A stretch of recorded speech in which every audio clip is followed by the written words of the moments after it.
that one.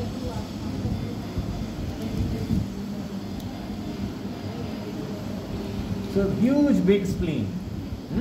And look at the hilum of the spleen, that is the splenic vein and the artery. They are also dilated, which means the pressure inside the splenic vein is high. Why is it high? Because the spleen itself is so big. So obviously it is not easy to accommodate all the blood so easily, and that's why there is a pressure which is getting generated. So the spleen itself can cause portal hypertension. The spleen could be because of portal hypertension. We think the spleen is because of portal hypertension, this massive spleen. And why does he have portal hypertension? What are the commonest causes of portal hypertension? So we know that the portal vein which enters the liver can be affected because of pre-hepatic reasons. Before it enters, the portal vein could be blocked. And after it enters, the portal vein could be strangulated by a cirrhotic liver. So that is hepatic portal hypertension. And after it comes out as hepatic vein from the liver, it could be blocked, which is called Budd-Chiari syndrome. Isn't it? So what is happening in this patient? That will be clear when Deepika goes to the liver. It's a fascinating patient.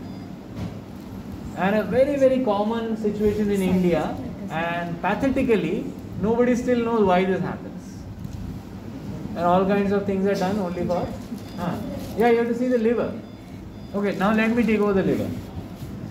Give me the thing.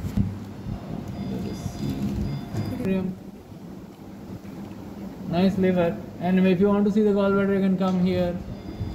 And this is a part of the liver, small part. Is there a small part here? No. The spleen is coming here, big spleen. And here is the thing. And here is the liver. Okay, so liver is only in this area. It's not a big liver. But yeah, let's look at the portal vein. Whether it's a portal vein thrombosis, which has given rise to this portal hypertension, or is it a hepatic vein thrombosis like Budd-Chiari, or is it a liver cirrhosis? Now looking at the liver, do you think it's cirrhosed? No. See the diaphragm. This white thing is the diaphragm, and this is the liver tissue. This. And what you see here, these areas are the place where the portal vein is supposed to be. And what you can see here, this is a thickened gallbladder actually.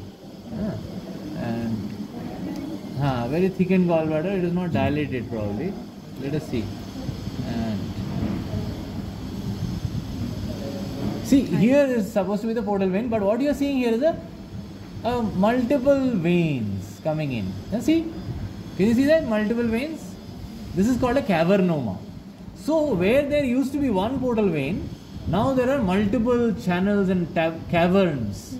Because the portal vein which got fibrosed gave rise to other veins, collaterals, which went around that blocked portal vein. So this is called a portal cavernoma, and this is a portal vein thrombosis. So this thrombosis must have happened to him in childhood, because of which he has developed this cavernoma. So we can put some color here and you can see how it is. Yeah, you can see the multiple cavernomas. You see the multiple channels which are visible here. You see? Beautiful portal cavernoma.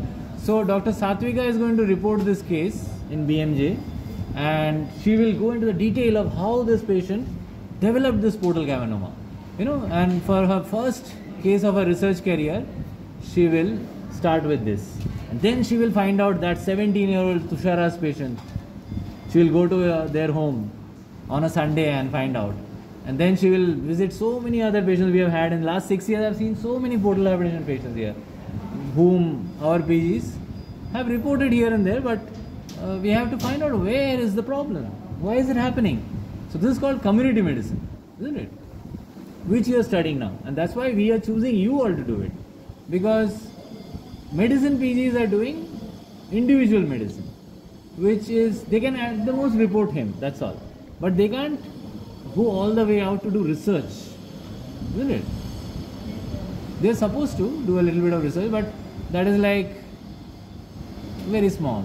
So see what a beautiful picture it is. All these cavernomas floating around. So this is a picture of the portal vein, which has got transformed like this. And not only that, it has caused so many channels in the other places also.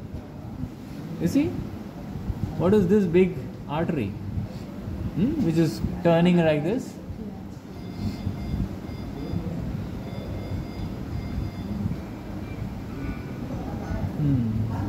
This is spleen, isn't it?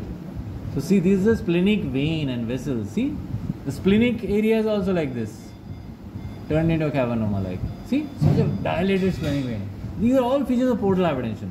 And we have portal hypertension in his esophagus. When we put the endoscope, you could see the dilated veins in his esophagus. And they have, in advanced, put some rubber bands there so that they don't burst.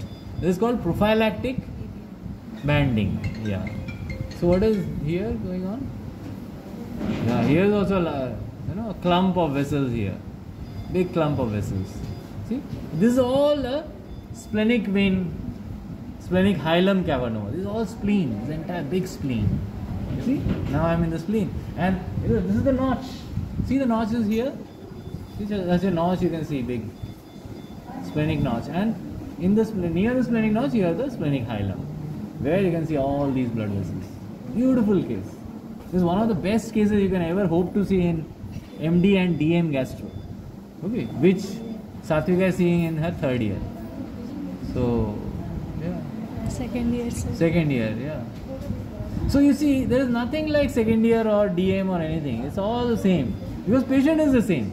Patient is not going to change for the DM or the MD or anything. Isn't it? It's how you learn is what defines everything. Yeah, look at the snaky, the